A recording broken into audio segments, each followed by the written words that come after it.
This is another technique in the same series.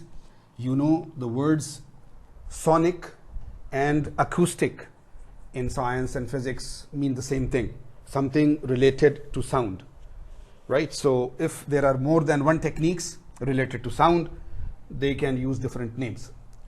Acoustic emission, right? Acoustic emission, some sort of emission related to sound.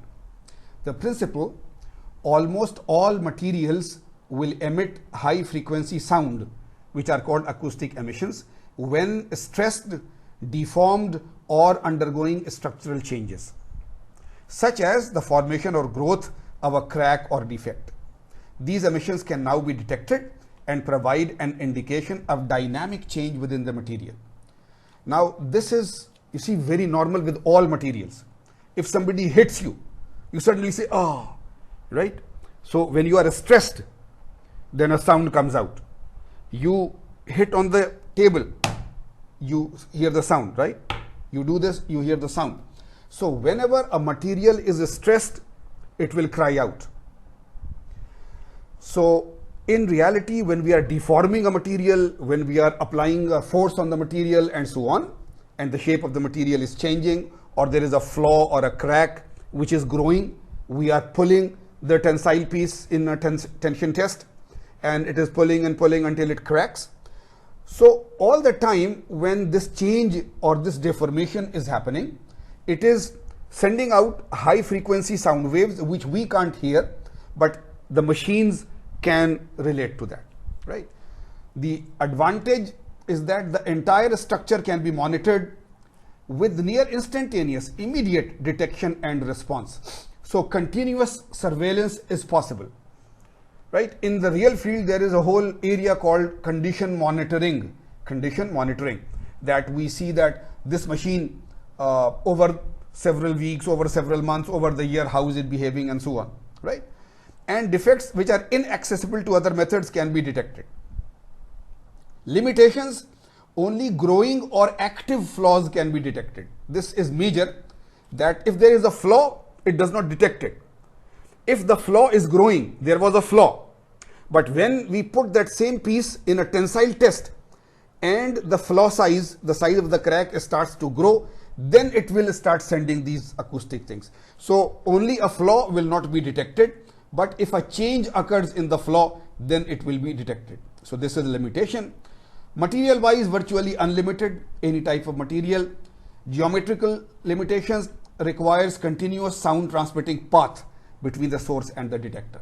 So now this is actually not a normal quality control technique, right? In normal quality control, we want to find if there is a flaw, if there is a crack, if there is something, but there is a special area where we want to do condition monitoring. If you come to me in an elective course, I offer an elective course called fracture mechanics, right? That when things fracture, what is the mechanics behind it? So there we have actual tests where we keep on monitoring that there was a very small crack of 1 micron of, right, and so on. And when we applied force, how does it grow? So there, this type of acoustic emission monitoring or a very high performance testing, that it keeps on measuring the size of the crack as the crack grows. But in normal QC, you don't need it. So here we are just showing you the schematic, right? That this is the detection unit, and through cables and so on, you have a sensor, and here you have the part, and a crack is growing. A crack is growing.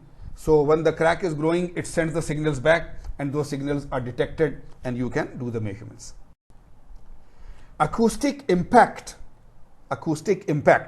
right? So here, as you can see very clearly, that if there is any piece and if you hit it with anything like a hammer, then sound waves will travel through it and they can be detected by a detector.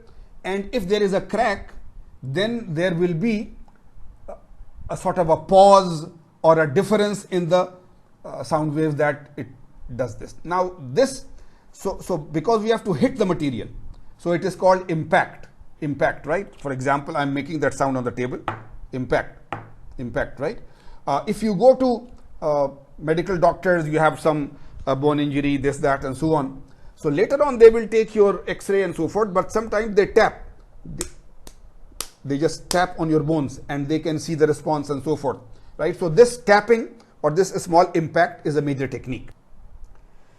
Radiography, as the name implies, if you go to again medical hospitals and so on, there is whole area called radiology. So X-ray, MRI, all those things are radiology. Radiology means some sort of radiation is being used.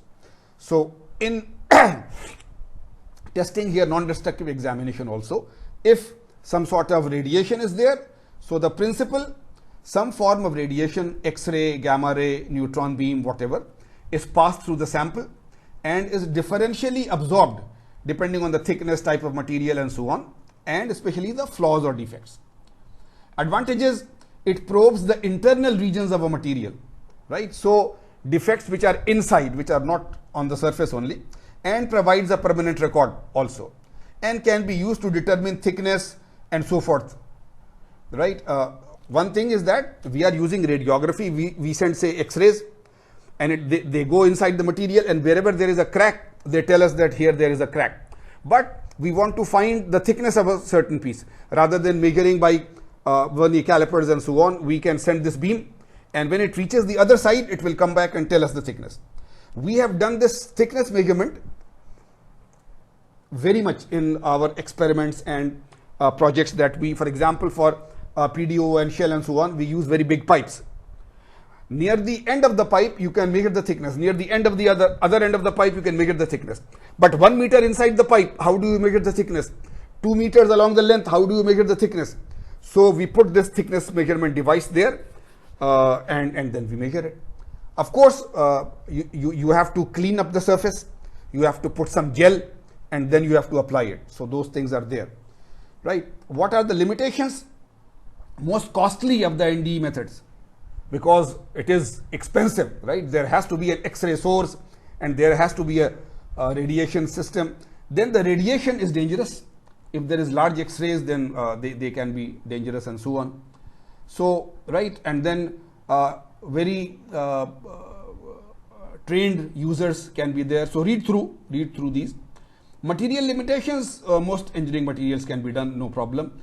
Geometric limitations, complex shapes can present problems, otherwise they are okay. And permanent record is of course there, right? You see, when welders, for example, are there, now normal quality welders, very good quality welders, pipe quality welders, you see in petroleum pipes and so on. So they have to be brilliant welders, because for miles and miles they will weld one pipe to the other, then to the other, then to the other. And these weldings on the pipes have to sustain for years and years and years together.